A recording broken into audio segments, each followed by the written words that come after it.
welcome back to Endangered Species Spotlight. This week we are talking about Blyth's Tragopan. This is Blyth's Tragopan. It is a type of bird that is native to a bunch of areas in Asia, including the northern parts of India, Bhutan, Myanmar, and some areas of China. They're considered to be vulnerable, bordering on endangered, and the kind of bordering classification is because we don't really have a good population estimate. The current population is estimated between 2,500 to just under 10,000 individuals, which is quite the large range, so we don't really know exactly how many of these birds are left in the wild. Despite the fact that they have quite the large range throughout many areas of India, that range itself is quite fragmented, with only small populations across many different areas. A highly fragmented population brings a lot of issues, including things like decreased genetic diversity and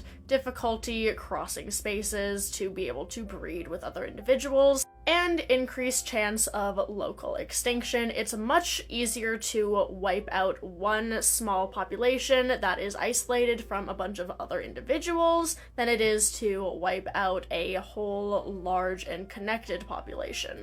As for threats facing this bird, like I said, fragmented population is one of the big challenges, but also overhunting and habitat loss. These guys are part of food sources for many small and rural communities within the range that is found, so it is considered to be a game bird and hunted for food. Also, trophy hunting, like many pheasant relatives and other tragopans, it has a very beautiful plumage, and so is pretty highly sought after for its feathers. Additionally, logging and deforestation is also very common in these areas, especially in the areas of India that it's found in. So that is another risk factor for not just Blyth's Tragopan, but many other animals and plants in the area as well that's being logged and destroyed. And there's also threats from agriculture, such as grazing animals, destroying nests, as well as food sources for these guys,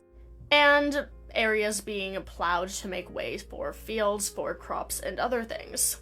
As for conservation measures, there are a few protected areas, especially in some places of India, where these guys are fully protected and it is illegal to hunt or harm them. It's also the state bird of Nagaland, India, so it is very highly protected in those areas as well. There's a few specific designated areas for these birds to live in that are considered to be kind of national reserves. And there's also extensive research and surveys going on in those areas as well to better find out the lifestyle and get a more accurate population estimate for these birds.